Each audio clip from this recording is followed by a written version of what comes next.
Hi, வணக்கம் and welcome to பொம்மூஸ் touch. இந்த வீடியோல ரொம்பவும் ஆரோக்கியமான சம்பா ரவையை பயன்படுத்தி பொங்கல் எப்படி செய்யறதுன்னு பார்க்கலாம்.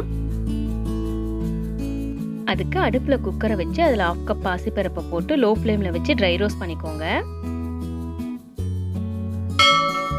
பருப்பு ட்ரை ரோஸ்ட் ஆனதும் அதோட ஸ்மெல் நல்லா வரும். அப்ப 2 கப் சம்பா கோதுமை ரவையை போட்டுக்கோங்க.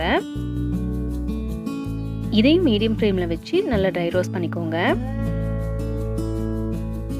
இப்போ 2 கப் ரவைக்கு 4 கப் தண்ணி ஊற்றிக்கோங்க. உங்களுக்கு நல்லா இன்னும் குழஞ்சி வரணும் அப்படின்னா இன்னும் 1 கப் சேர்த்து ஊற்றிக்கோங்க.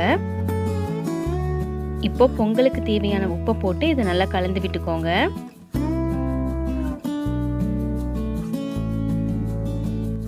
நல்லா கலந்ததும் குக்கரை மூடி ஒரு 4 விசில் விட்டுக்கோங்க.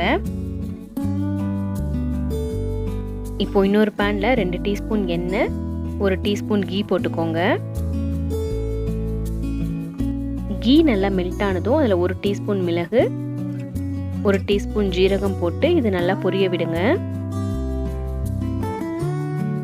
நல்லா பொரிஞ்சதும் இதில் பொடி பொடியாக கட் பண்ண 1 டீஸ்பூன் இஞ்சி, 4 முந்திரி, 1/2 டீஸ்பூன் பெருங்காயத்தூள், கொஞ்சமாக கருவேப்பிலை போட்டு இதை நல்லா தாளிச்சுக்கோங்க.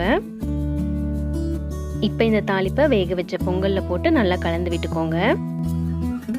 ஃபைனலாக இதில் 1 டீஸ்பூன் நெய் போட்டு நல்லா மிக்ஸ் பண்ணிக்கோங்க. இந்த டிஷ்ஷுக்கு நல்ல ஒரு டேஸ்ட் இது கொடுக்கும்.